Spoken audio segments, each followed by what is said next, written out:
What is going on, guys? So my big goal with PvP this season was to hit Elite for the first time. I did so in Battleground Blitz on Rogue, and then I really wanted to get it in Arena, so I went to a couple of leaderboards to check which was the highest class. It turns out Enhancement Shaman was at the top, but since I had taken this on, it looks like they have fallen down a little bit. I think that they were fixed. There was a little bit of a bug when I first started. I think that the meta may have overreacted a little bit. I think people see a nerf or a fix and they think, oh, it's no longer broken, which may be the case. It is definitely a little bit more balanced, but the burst that it has is completely insane. And with some heads-up awareness, it's going to close out a lot of games for you. So this is exactly how I got not just one, but two Enhancement Shamans to Elite ranking within a few hours of each other.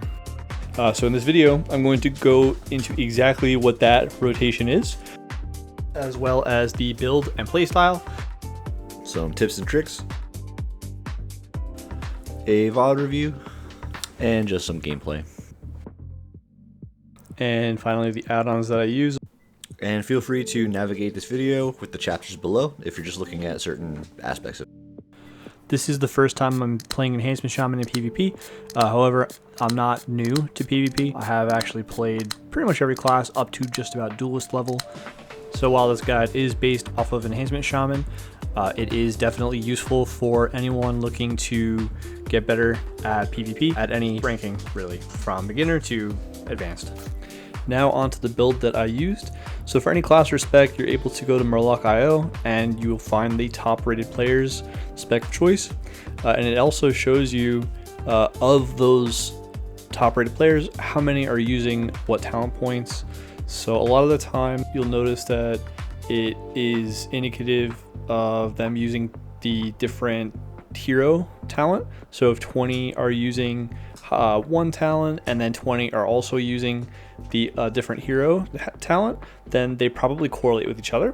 So you don't want to just blindly pick one of these players' talents, as they are playing in a different meta because they are playing against the rank 1, 2, 3, 4, 5, 6 players. When you're first climbing, you're going to want to pick the build that's going to be better in a general sense. So if they're using weird talents, you don't want to pick that one. You're going to want to use one that almost everyone's going to be using. This is going to give it some normalcy, and it'll also be a more roundabout build. Those niche like one-offs, they're very important for singular fights or singular matchups. So for our purpose, just pick one that's going to be more cookie cutter and easier to use.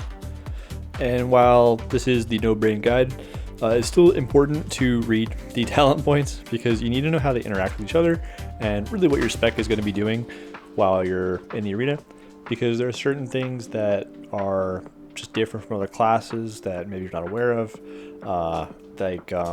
With this build, we are primarily using Maelstrom weapon, and that is going to be generating points or stacks that need to be spent on Lightning Bolt.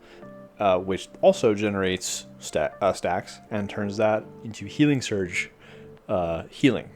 So that's like your main defensive is going to be using your damage to turn into healing. So this was something that once I started to like go away from using Astral Shift as my main defensive, I was suddenly becoming incredibly tanky to the point where it's like, this guy's not dying, we need to do damage, what's going on? So read your talent points. The general rotation, like you're just doing damage, is going to be putting Flame Shock on them with Voltaic Blaze, Crash Lightning, which buffs your weapon, and then basically just spamming Storm Strike until you have no charges, and then hitting Lava Lash when you are out, and then pretty much just rinse and repeat. And then when you are capped out on Maelstrom, or at least when you have an instant Maelstrom, you want to be able to spend it on Lightning Bolt.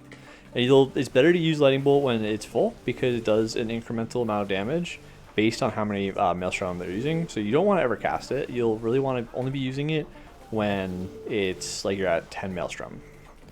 So every time you get 10 Maelstrom, you are also providing yourself with buff for Healing Surge, which lowers its cast time, eventually becoming instant, and also increasing its healing by 100%. So that's not really rotational, but it is very important to have those globals in if you are the target. In fact, it's necessary or you will likely die.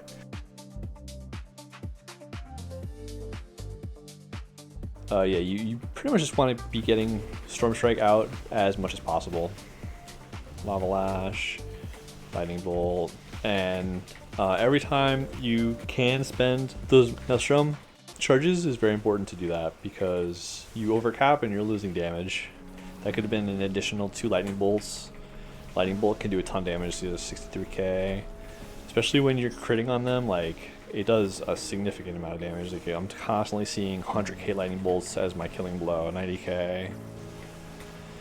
So, a lot of, and then you go at the end of the arena, you go to check your damage, and like top damage is Lightning Bolt, Chain Lightning. So it's very, very important that you are spending those while you can. That is your main damage doer.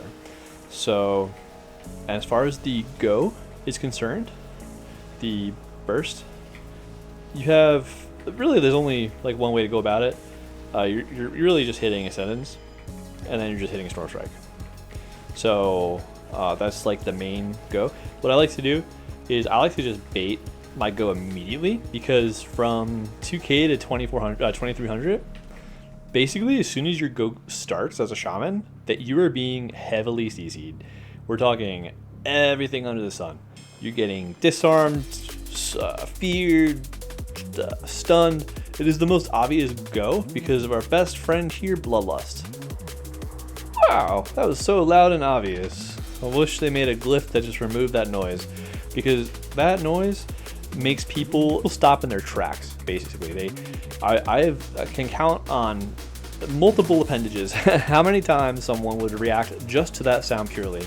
So I've completely changed how I do my go, and I just start like the fight with the Bloodlust, because then that immediately puts people into check. It makes them use all their CC, and then you also kind of get a gauge of where a person's at with the game, because if they are immediately CCing your Bloodlust, that means that they're not really paying attention, because Bloodlust is great, but it's only a 15% buff for speed, for haste. So it does increase damage, I guess, technically by about 15%, but it's not the main go. That's just something that increases our damage. So if they stop that, I'm perfectly happy with that. I won't trinket it. I'll sit it out, and then they'll chain. I'll wait for them to chain something. You know, they start with a stun. The disarm. The disarm is one of the worst ones, because you're just standing there flopping around like a fish out of water. So what I would do is let that sit out. And then, okay, now I'm healing up, right? Maybe I'm able to get a couple lightning bolts here and there. I'll heal up with my healing surge charges. And then now I feel is time to maybe gain a little bit of distance, because they might have like another CC up their sleeve, but I'd rather make them feel comfortable. Like, oh, I'm trying to get away now. And then I will drop my Ascendance and then just smack them with, you want to make sure you have Crash Lightning buff, and then you are just smacking them with your Wind Strike. So it transforms your Storm Strike into Wind Strike, and which is a ranged ability. I think it goes like 30 yards. It's incredibly long range, and it's hilarious too, to just kill like a mage from a pillar away while they thought they were safe. You even gave them the feeling of them being safe because of your positioning, and now they're just being launched upon on the opposite side of the arena, and now their whole perspective has shifted, and they're trying to figure out what's going on, because this is not the most common spec in the game. It was kind of like a week-long fad, and then immediately Blizz fixed it, and now there's fewer and fewer of them every day. So you actually have an advantage because of that. I very rarely see, I played with maybe 2 Enhanced Shamans on my way from 2k to 2300. So you're very advantageous there. There's a lot of BM Hunter, Death Knight, Paladin, Arms Warrior, Fury Warrior. You know, it's a very melee heavy meta. So Shaman plays almost like a caster because of that, and then I mean all of their damage is pretty much magic anyway. So Yeah, definitely is one of the cooler parts, but you need to protect that Doom Wind, because when you are using your Ascendants and the Doom Wind is out, you are very vulnerable and susceptible to being CC'd still. There's no protection for you. So what you have to do is bait them, get them to use their spells first, and then I would also avoid maybe using Astral Shift, because if your teammate or if your opponents are smart, which a lot of them are, you know, after 2200, you're not going to be one-shotting people as often, if ever. So it's really like good when that happens. You do one-shot them because like, okay, I got lucky now, right? A lot of times they're very prepared. They're going to wait. They're going to sit you out the whole time. So you're very used to this if you're playing other classes like Hunter especially. They know, okay, True Shot is up. I'm going to stop True Shot. No True Shot, I'm waiting, because that damage is minimal. Until then, healers can usually heal the regular damage that any class does, as long as they're focusing. So, with that in mind, you definitely don't want to hold your attack too long. You really want to get your Ascendants out as soon as you possibly can. You just don't want to be stupid about it. You need that damage to be effective. So when you're making that damage effective, now they're using their cooldowns. Now the healer, they're dropping a cocoon. Okay, perfect. So now they drop their cocoon. Now you're going to have a Bloodlust up soon, maybe another 30 seconds from now. So you drop your Bloodlust again, and now you're putting some serious damage into them. Now they're, as a DPSer, now they're using their cooldowns if they haven't died yet. So now they're using their cooldowns. The healer's cooldowns are coming right back up, but they still maybe have time depending on what healer you're facing. The only ones that kind of line up sometimes are Cocoon. Other than that, usually by the second Ascendance, you're free running. If you get the second Ascendance popped, they're dead. There's really not much they can do. Usually you've gotten the Pally's Bubble as long as your team is focusing them properly, etc. and so forth. So that's really the main goal. That's why you want to keep your Astral Shift. If you're being very, very heavily targeted, which is not uncommon at all, you're a very easy target. So they do want to hit you as much as they can. So if you are, being hit hard, you're gonna have to trade that Astral Shift soon. But if you can hold on to that, because you're very tanky. So if you're, when you're using your damage, pepper in some healing surges. Make sure those charges are going down. So you have those charges up. As soon as you hit your lightning bolt, you're gaining these healing surge charges. So they need to be spent, because that's your defensive right there. Your defensive is reactive. It's not just some static buff like a wall, like most other classes. It's something where you're going to want to use that as a rotation, because when the time comes that, oh, my healer is in double CC, they have no trinket, I'm still waiting for my Ascendants to pop up, I'm going to want to have to hit Healing Surge, but I also need to hit Astral Shift now. So if you don't have your Astral Shift at that time, you're going to have to run away, and then you're going to have to bury. And if you burrow, that's it. That's your bubble right there. It's a very it's a very weak bubble, because it doesn't protect you from damage that you already have incoming, but it does stop them from attacking you for not a long time, 5 seconds. So you want to prepare your burrow as best as you possibly can. So that is pretty much going to lead to your second Ascendance if you need it. So that's kind of like the rotation. You want to start with heavy damage, get them to pop their cooldowns, and then protect yourself with your cooldowns, and then burrow is like your Hail Mary. I still try to help burrow. Those are the best. Those are the most winnable fights. When you still have your burrow, they're focusing you, and you're at your second Ascendance. That's when this game is over, because there's nothing they can do. Because if you pop your second Ascendance, you pump damage to them, they drop their cooldowns again. Now you have the free reign to burrow after that and then run away while you're close to dying at this point for sure. But now you're protecting yourself, and now your teammate is going to finish them off. It happens very frequently. So it's very important to use burrow as skillfully as you can. This is the last spell you want to hit something. Alright, now for some video on demand. I am going to show 2 matches, both with one of the same healers actually, and then I went 4-2 in both of these matches, and they actually led to my elite on this character. So I called out SP. I just said it. No one was speaking, which is not uncommon either. Unfortunately, people tend to either just assume that you know what they're thinking. So whenever I see no one's communicating, I at least try to include something myself. So I said SP. Looks like he was more focused on the warrior, but you could kind of tell we're getting cleaved here pretty hard. So the healer is having to drop cooldowns relatively early, which he may have been able to recover from. Looks like he doubled up on darkness with his ring there, so that was definitely a little difficult for us to overcome. So I am sending, let's see, just trying to see if I'm hitting surge enough. It's like right there, I could have probably sent a heal for myself just to stabilize, top off a little bit. I'm just sitting on those stacks, so it could be a little bit of my fault that the healer was having trouble keeping up.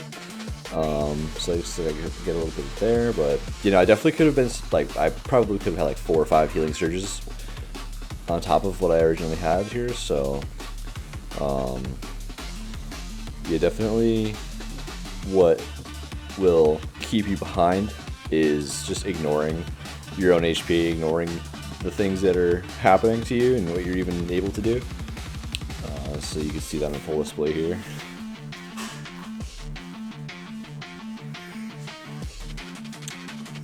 So it looks like went for a little bit of a bloodlust there, and he disarms me.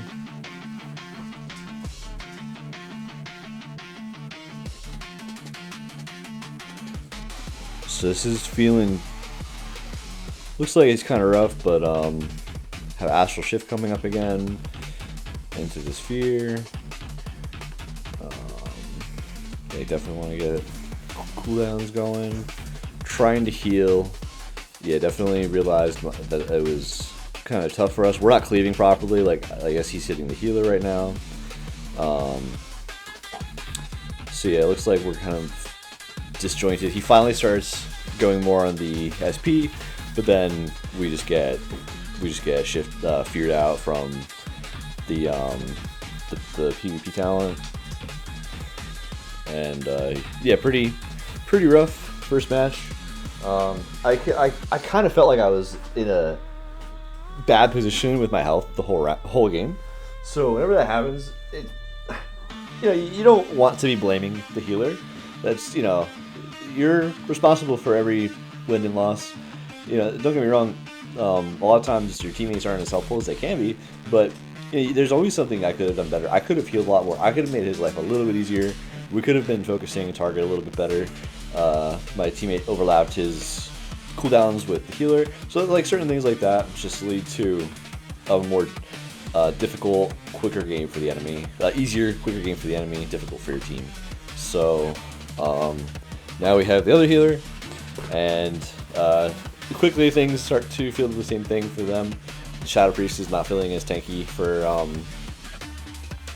him, and we're able to put a little bit more pressure on.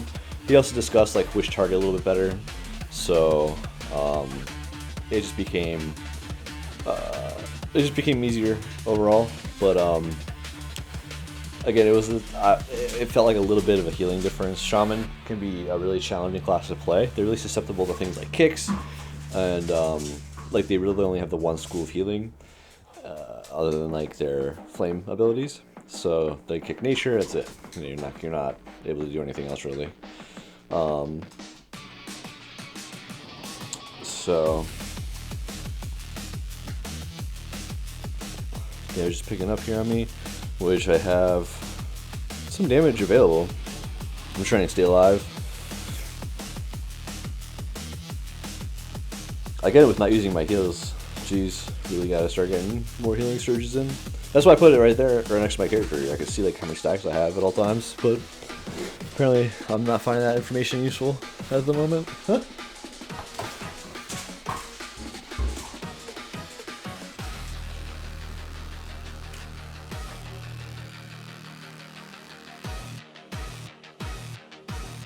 Here's the burrow, which I got 45 seconds till ascendance, so it's kind of tight, but I still have an astral shift.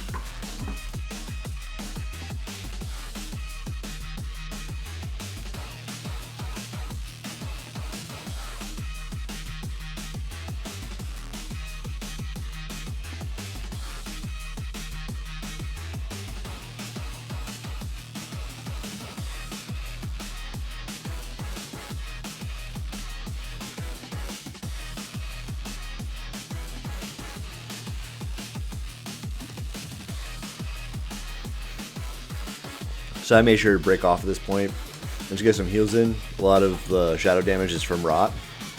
So if he's just rotting and bursting or saving himself, then at the least I could probably line of sight and heal up, which it did. It allowed me to swing back in with my burst and turn the tides really quick. So that's how, that's what I mean. Like when you're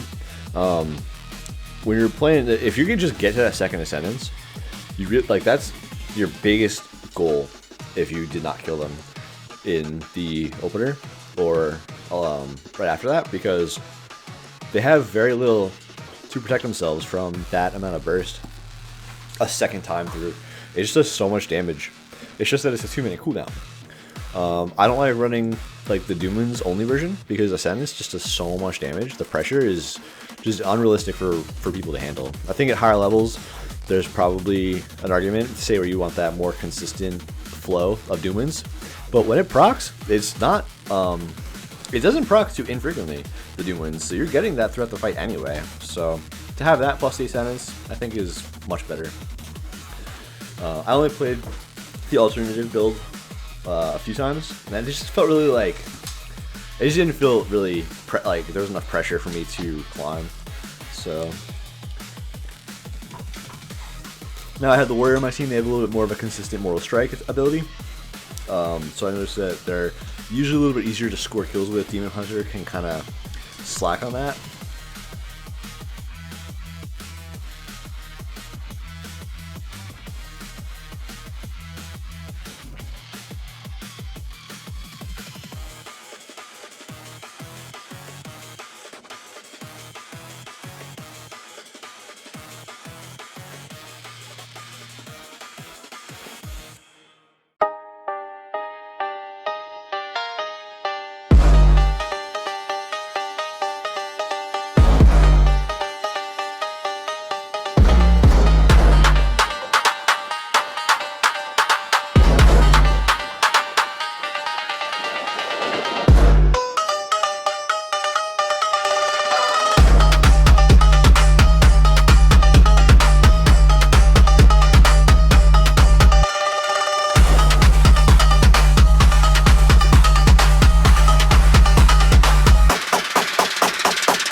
Here's a good example of what I try to do every single game that really helps a lot. So I send my my Ascendance and my Bloodlust, and we're just pumping on the Shadow Priest. But he responds with his Desperate Prayer, which makes me swap over to the DH a little bit, and then he actually drops Darkness and Blur. So as far as cooldowns are concerned, we're looking pretty okay on our end. We can put some consistent damage in, try to survive as long as we can, and get another round of Ascendance. At the least, start putting pressure with Bloodlust. I do think I made a mistake with this, and I ran Counter-Strike Totem instead of Grounding.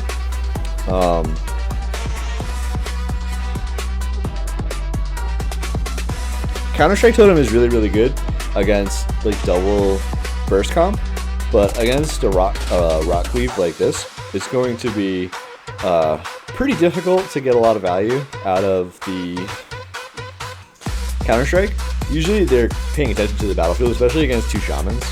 So they're killing totems the whole time. They're just able to tab target or click the nameplate and then just like attack it. So it's pretty easy to counter. So grounding here would have been a little bit more consistent, more of a threat for them to definitely want to kill. While Counter-Strike is just kind of like a passive, do a little bit of damage here and there. So.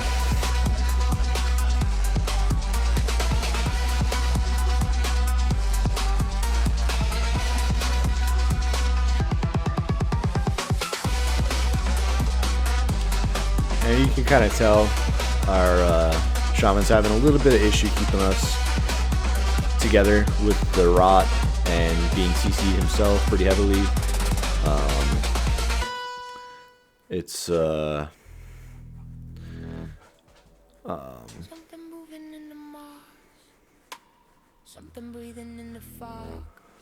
I heard a sound beneath the roof, now the whole night dark.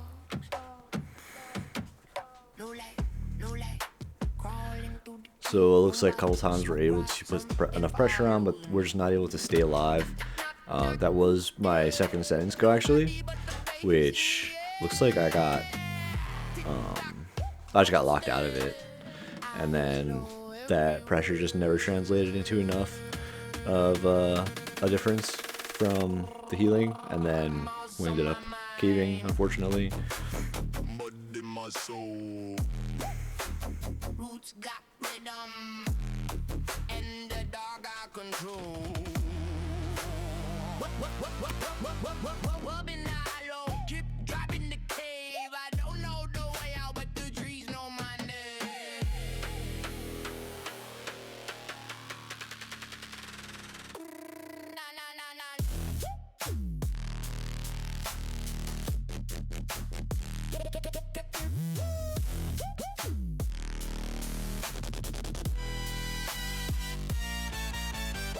I found a door in the dirt. I found a face in the rain. It said dance real slow till you forget your name.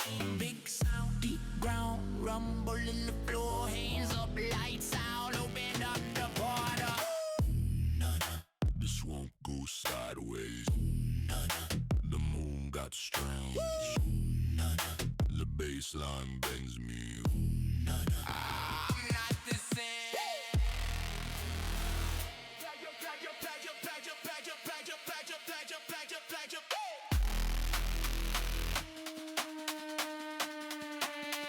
Moss on my mind.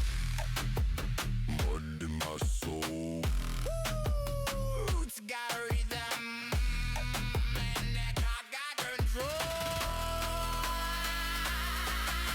I don't know the way out, but I don't feel afraid. A tree started singing, and they all knew my name.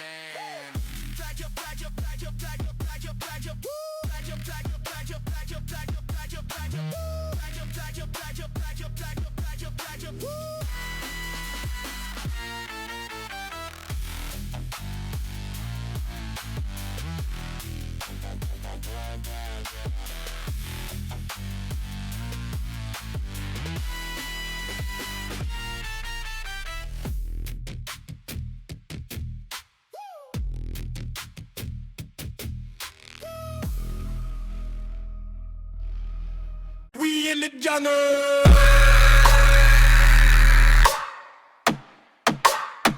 We in the house. We in the red.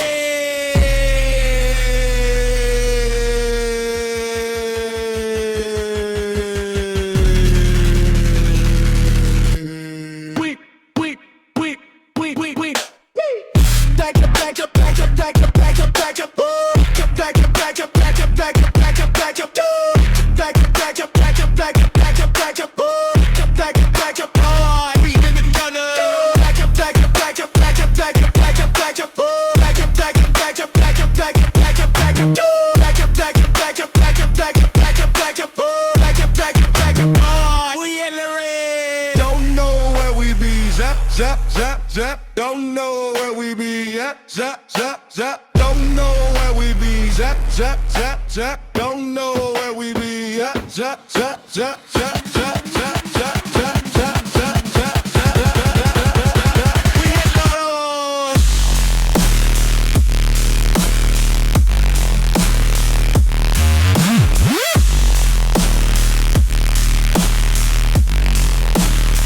We hit those.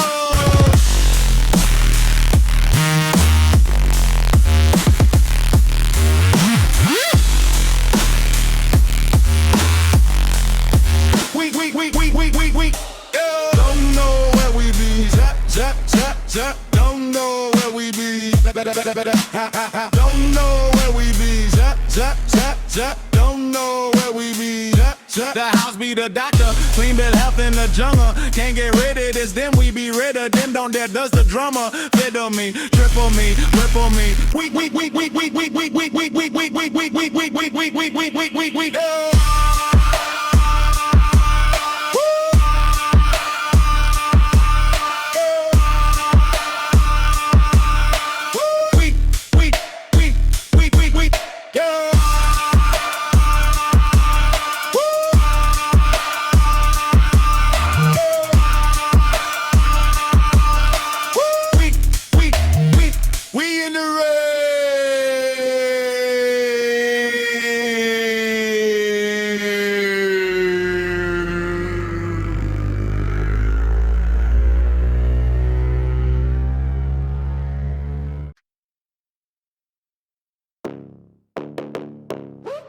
One shot, one tank, one night.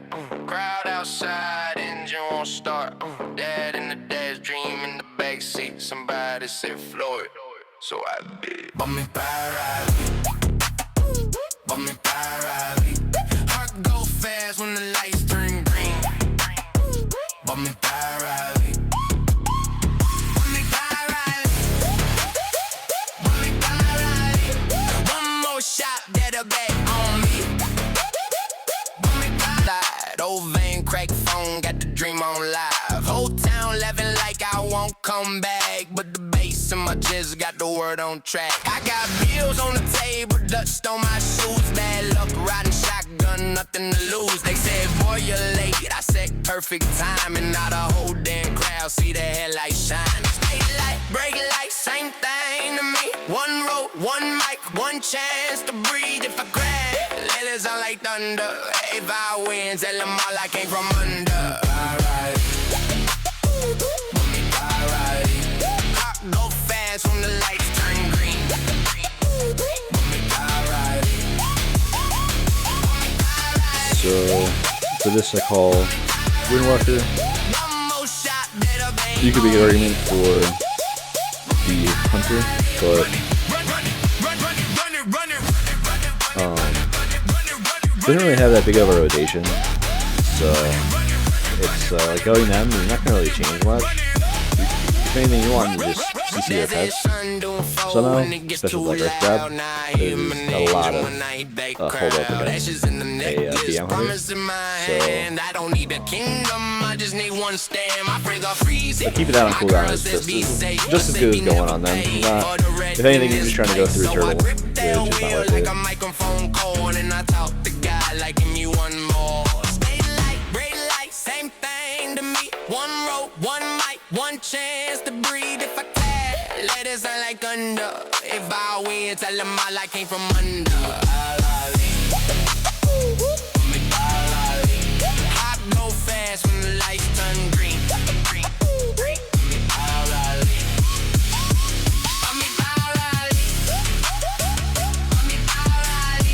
So he again was really able to keep up, unfortunately.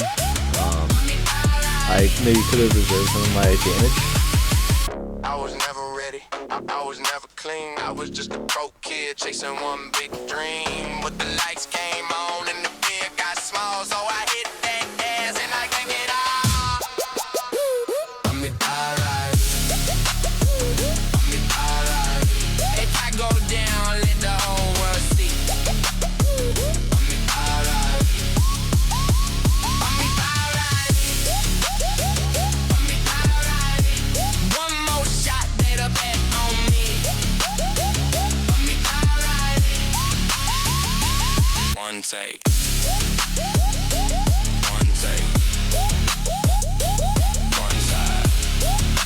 and sometimes you just one-shot. So that's kind of what you want. That's how it But we got lucky there. He's always playing really in, so it's easy to crowd control everything. So the for 2400 healer, it's just surprising, I guess. Go ahead.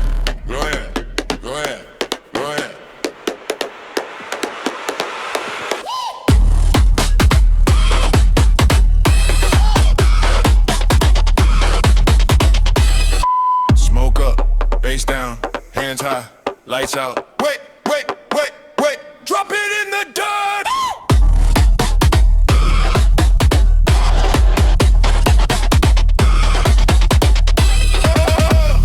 What up? Root bass. Mow up. Low. Everybody down, everybody low. Move like water, move like smoke. No work, just bass. No time, just space. One sound, one crowd, one pulse. Get down.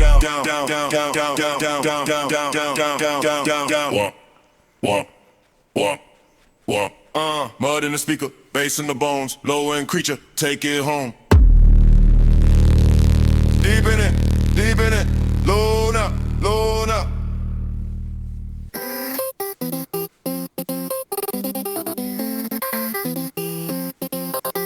Look, one take, one lane, one night, no breaks. Crowd too loud, lights too bright. You either jump now or watch it all fade.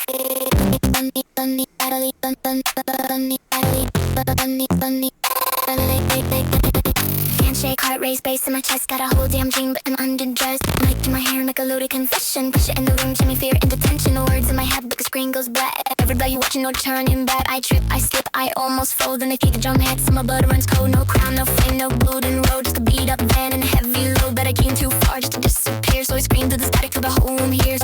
Don't blink, don't brave, don't wait for a sign. The door won't open if you stay in line. No spark, one match, one gasoline sky. For right now, or kiss a goodbye. Unilaterally, no sleep tonight. Unilaterally, wasteland bending under neon light. Unilaterally, one more chance and I'll take it mine. Unilaterally, crash the gate at the finish line. Hey. Oh, we actually cleared to be here. Nope, is that a problem? Only if we lose. Where's the car? That was the car. What do you mean was? Just get in the van.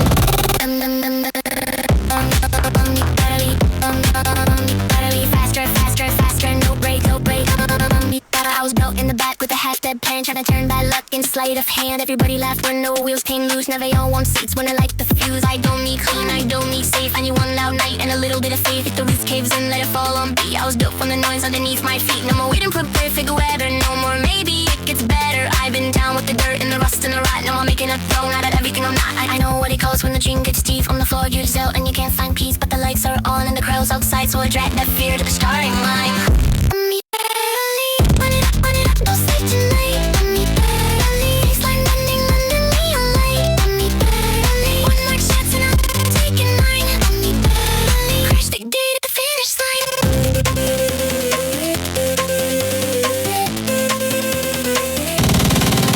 You don't need perfect, baby. Ocean, start the engine, burn the map, go.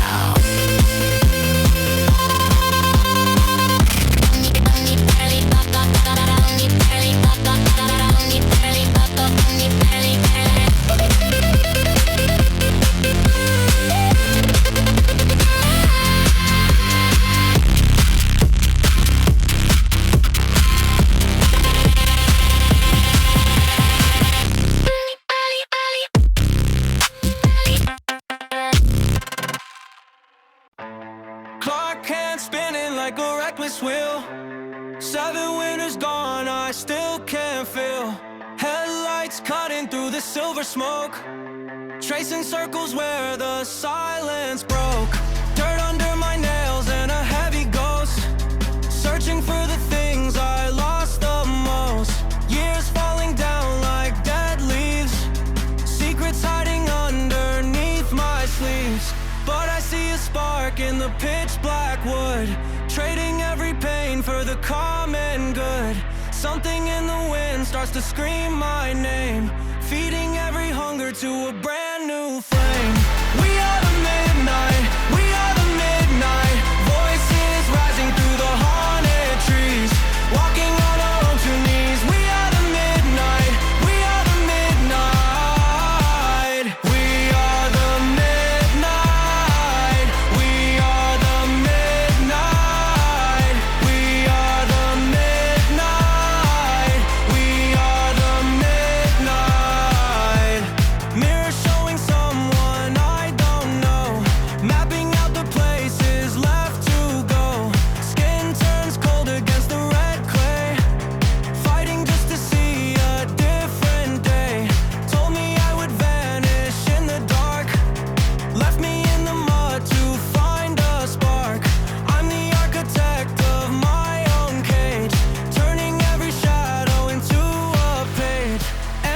a spark in the pitch black wood, trading every pain for the common good.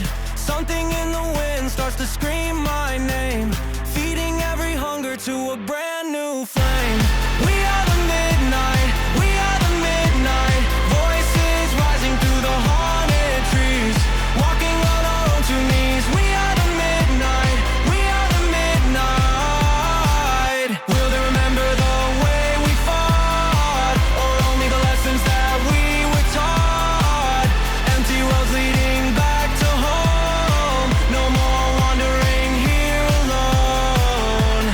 I am finally found in the silent ground. Raise the flag under a blood moon, rising up out of the blue ruin. One more chance to get it right, holding back the morning light.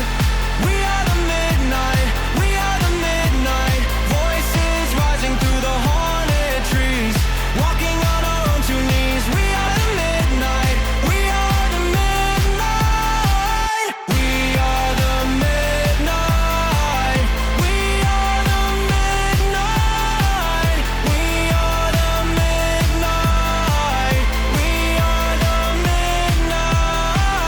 we are the midnight, we are the midnight, we are the midnight, we are the midnight.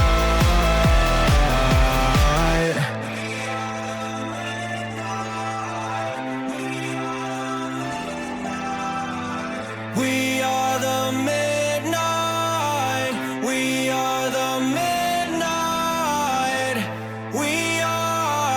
we are the midnight, in the silent ground,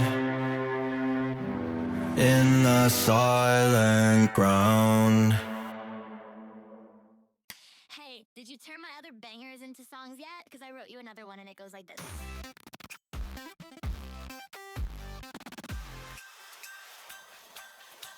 For add-ons, personally use CurseForge. I think it's just fantastic that you can update everything. You don't have to think about it. Add-ons that I use specifically for PvP, like Don't-Cast is pretty decent. It just shows that they might have like a shield on, so you're just reminded, like because sometimes they don't actually show the auras because of the new add-on changes. So I keep that just to show me on screen if they have anything that I might not see.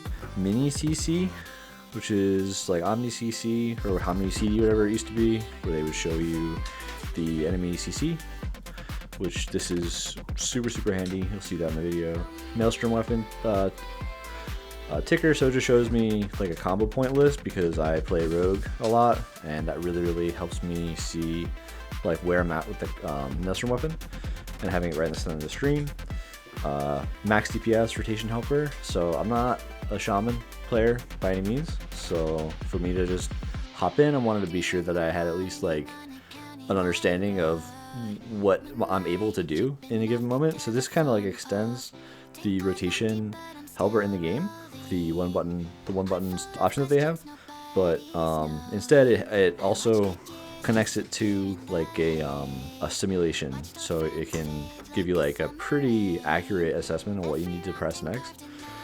It's not something that you want to rely on to tell you exactly what to do. It'll just give you your probable next priority in your DPS rotation. So it's just really helpful for me. And then as you get better at the class over time, you'll stop using it. And then some classes also aren't as beneficial. Others, like this one's a really simple rotation. So when you're, it's basically just press. Same with like Beast Mastery Hunter or Paladin even. You really just want to be not overcapping on your certain spenders. That's really like the best thing that you can do with most classes right now, is just use them as they are available. So yep, that just helps you remind yourself that that is necessary. And there's another one too that I found is really Frogski's instant cast bar. So this basically, I'm like a healer, well, I was mainly a healer, so for me I love to see just like a timing bar or frame or something that gives me an idea on when I'm able to actually do something, because when you're casting, you're not supposed to do it, you're not able to do anything. It's like time that you have to be standing still. So same thing with melee, except they use the global cooldown. So the global cooldown is very consistent. You know, your body will work around that muscle memory anyway. But for me to just visualize it and just have it right in the middle of the screen just makes it so much easier for me. I used to just have a problem, where I still do, where I'm just spamming buttons like crazy. So it just makes it easier for me to just press like a button that like when I'm able to in the game, because if you're just pressing buttons over and over, you're not helping yourself. You're really just trying to fight the spell queue window, which is based on your latency. So I use T-Spell Q Optimizer. So what this does is actually actively detects your ping, and then it will change your spell queue window to be compatible with whatever ping you have, because sometimes it can change. Like if you go from an OCE server to like a regular server, your ping might get a lot better, so it might feel like you can actually press a button sooner, but you don't realize it. So what this does is it just optimizes that, and it just makes it easier for me to play across the different servers that are out there. I was just having real big issues with like OCE servers, and this just actually like really helped dial it in. And even if it just changes a little bit, it's just enough for you to be consistent with your spells as opposed to trying to fight the game. So that plus the GCD timer for the instant cast is just like a great combination for me. And then lastly, at like midnight DR, it just shows like another DR that is a little bit more visible for me, and it's just easier to edit and modify and like make more compatible for myself. So Midnight DR, Mini CC are like the main PvP ones, along with like S Arena, just to show me the bars. And then with S Arena and with S Arena and Mini CC, you can actually put their cooldowns like on the arena bar. So it's really intuitive to work on it together. I just like put this arena bar and then put the cooldown. So it's really helpful. It's not always 100% accurate. The game doesn't read their cooldown for some reason. They really work, especially for like PvP combat, but the creators have been getting a lot better. So I definitely recommend at least those. If you have any other add-ons or any other tips, I'd love to hear about them. I mean, other than like macros and stuff, I really don't go too crazy with. I really just have target like 1 or 2 certain spells or kits, and text, and then also like one list you need to have target party 1 or 2, so that you get the right person. One list is really in your target. So yeah, that's my guide for this. Hope you enjoyed it. If you have any questions, comments, concerns, please ask below, and if you could, just like and subscribe if this benefited you in any way, or if you just enjoyed the content, because that is how we are supported. Thanks. Have a great day. Bye.